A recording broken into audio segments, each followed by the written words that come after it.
माँ की देखभाल। एक इमोशनल कहानी। माँ अस्पताल में एक बेड पर पड़ी थी। अस्पताल के बरामदे में उसके 2 बेटे और एक बेटी चिंता में टहल रहे थे। भाई बहन को अपनी माँ के लिए सेहत की चिंता तो थी, लेकिन उससे भी ज्यादा चिंता इस बात की थी कि अब माँ को अपने साथ कौन रखेगा। जब तक माँ स्वस्थ थी, वह इन तीनों से अलग अपने पुराने घर में रहती थी। लेकिन अब ऐसा करना खतरे से खाली नहीं होता, और ऐसा करने से समाज में तीनों बेटे बेटियों का नाम भी खराब होता। लोग कहते कि देखो कैसी औलादें हैं, बीमार माता को अकेला रहने के लिए छोड़ दिया। 1 घंटे से बिना कोई बातचीत किए वह तीनों अपने अपने विचारों में खोए हुए थे। फिर बहन ने चुप्पी तोड़ते हुए अपने बड़े भाई की तरफ देखते हुए कहा, भैया आप बड़े हैं, इसलिए आपका कर्तव्य है कि माँ को जरूरत के समय आप रखें और उनकी देखभाल करें।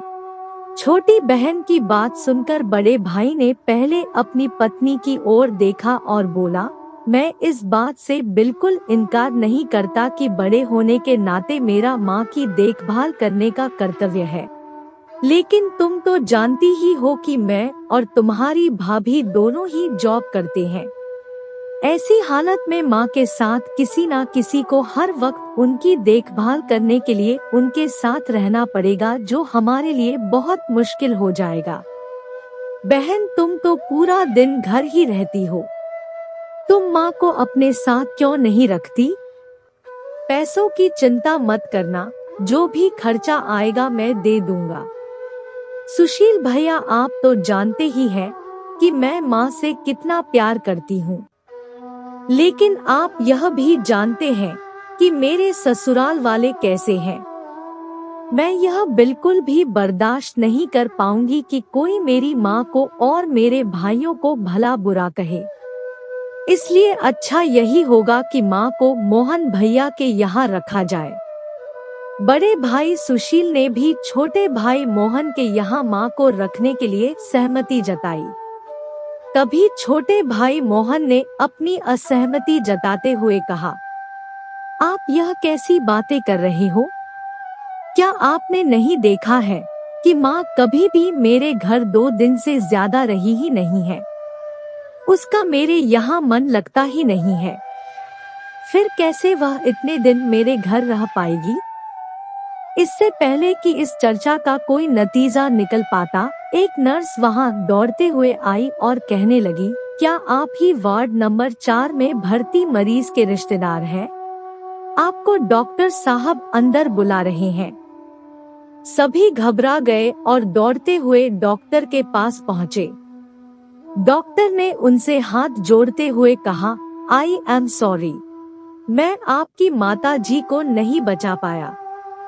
डॉक्टर की इस खबर ने सबके चेहरे पर झूठी मूठी दुख की परत तो चढ़ा दी थी, लेकिन सभी के दिल के किसी कोने में इस बात की खुशी भी छुपी हुई थी कि अब उन्हें माँ को नहीं संभालना पड़ेगा और माँ की वजह से उन्हें परेशान नहीं होना पड़ेगा।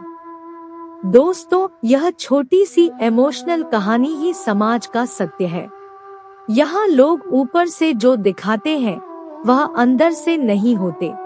जो माँ बाप अपने 4 बच्चों को बिना किसी शिकायत के बड़ी आसानी से संभाल लेते हैं और आगे चलकर जरूरत पड़ने पर यही 4 बच्चे मिलकर भी उन्हें नहीं संभाल पाते या नहीं संभालना चाहते, बच्चों को यह बात नहीं भूलनी चाहिए कि जैसा वह बोएंगे वैसा ही तो काटेंगे। अगर आज वह अपने माँ बाप के साथ बुरा बर्ताव करते हैं तो उन्हें यह याद रखना चाहिए कि उनके बच्चे भी बड़े होंगे और वह भी बूढ़े होंगे। जो उन्होंने अपने माँ बाप के साथ किया है, उनके बच्चे भी उनके साथ वही करेंगे। दोस्तों, अपने दिल से छल कपट निकाल दीजिए और सच्चे मन से अपने माता पिता की, अपने बुजुर्गों की सेवा कीजिए। दोस्तों, आपको यह कहानी कैसी लगी? अगर अच्छी लगी हो तो वीडियो को लाइक करें, कमेंट करें और ऐसे ही रोमांचक कहानियाँ सुनने के लिए आप हमारे YouTube चैनल को सब्सक्राइब कर सकते हैं। धन्यवाद।